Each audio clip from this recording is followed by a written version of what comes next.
Hey everyone, welcome to a new video. Before we get started, don't forget to like and subscribe so you don't miss any upcoming drumming tips.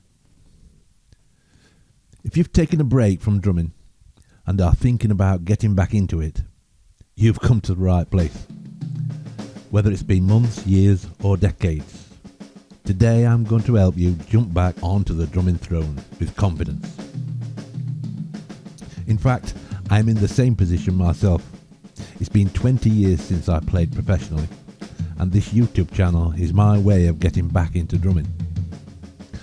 I will, for a while at least, be recording my practice sessions, warts and all, to basically illustrate to the beginner that it's not all plain sailing, and that many hurdles will need to be overcome to either start or get back into drumming. So, without further ado, let's get started. First off, let's assess where you are, where you stand. Start slow by revisiting some basics, simple things such as rudiments, single strokes, double strokes and paradiddles. Play along with a metronome, either on a snare drum or using a practice pad, to gauge your timing and comfort level. Don't worry about speed or complexity. Focus on feeling the rhythm and being consistent with your timing. So, start with a few rudiment exercises and play each for 1 or 2 minutes before changing. There's a link to a metronome and timer in the description, so you can set the tempo and the time you want to practice the first exercise before changing exercises. 1 or more minutes, for example. See the description for the metronome link. And again, speed isn't important. 70 beats per minute is a good place to start. Unless you can bear playing slower, then that's fine too. In fact, it's actually better.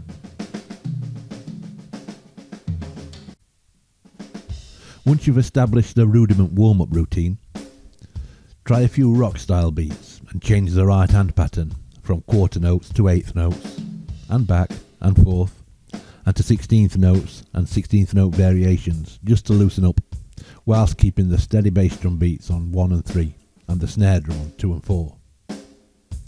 You may be able to play more complex beats, but keep it simple as you edge your way slowly back into drumming.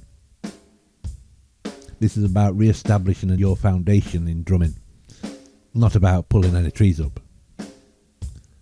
You may also want to try some basic jazz style beats, starting with a 12/8 triplet beat, followed by a shuffle beat. Then try the Purdy shuffle too. Finally, add the swing beat, some basic swing beats. Remember, speed isn't important, as we are just getting our muscles to loosen up and to program them with the basics, with the basic on and off beat style. Keep it simple, nothing flash, we are just loosening up. Once you have tried a few exercises and decided you are going to go back into drumming on a more permanent basis, you may want to ensure your practice and playing space is inviting.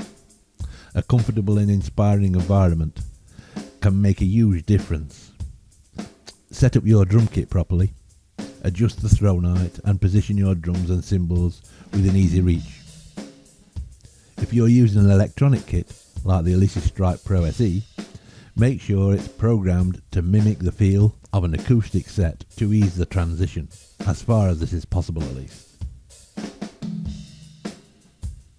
You may want to put a mirror in your room too, as a concentration and focus aid. It's also a great time to refresh your theoretical knowledge. Look up drumming videos, tutorials and even online courses. These resources can help you catch up on techniques that may have evolved since you last played.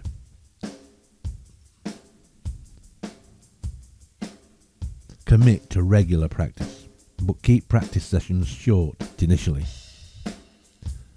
Overplaying after a long break can lead to frustrations, or playing when you are stiff will lead to bad habits being formed, or even injury. Start with 15 to 20 minutes a day, focusing on the basics as we have just mentioned. And don't forget to keep an eye on your techniques, both hands and feet. You can gradually increase the time you spend practicing as your stamina and muscle memory returns or improves. Keep practicing the basics, as we covered earlier, for about a month to get loosened up. Make your focus disciplined practice of the basics. Just playing a basic groove and playing it in time and at a few different tempos.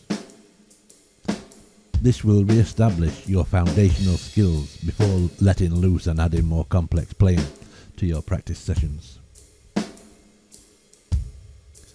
Playing along to music is also an enjoyable way to get back into drumming and way to practice.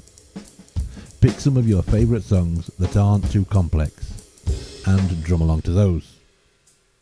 This will help you work on your timing and dynamics while reconnecting you with drumming. Finally, connect with other drummers. Join online drumming communities or even take part in a drum circle if there's one near you.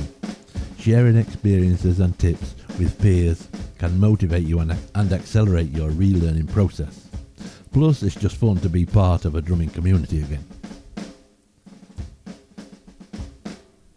As you no doubt already know, the better your rudiments are, the better your overall drumming will be. So, having spent a few weeks warming up to your drumming and reigniting your passion for the instrument, you may want to get yourself a copy of the stick control book and start creating a practice routine around that.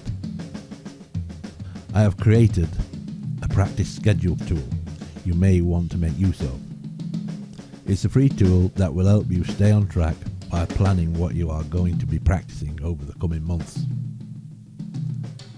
You may also want to start practicing from a few books, either ones you already have, or you may want to start simple with my own drumming foundation books for beginners.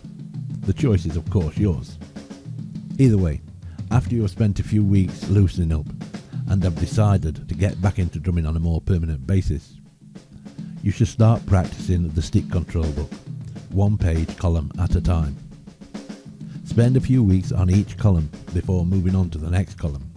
Then do the same with the next pages until you have worked your way right through to the end of the book. But as with everything in drumming, take your time. It's about precision, not speed. Go back to basics, as we have mentioned here, to reacquaint your muscles with the instrument before getting more complex. That's why I recommend my own books, but you can work with other books as you develop. I recommend a few books on my blog, so check them out too. There's a link in the description. So that's it. Remember, getting back into drumming should be a fun and a fulfilling experience.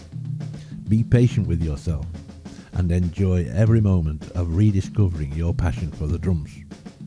Don't forget to like, subscribe and hit that notification bell for more drumming tips. Keep the beats alive, and I'll see you next time.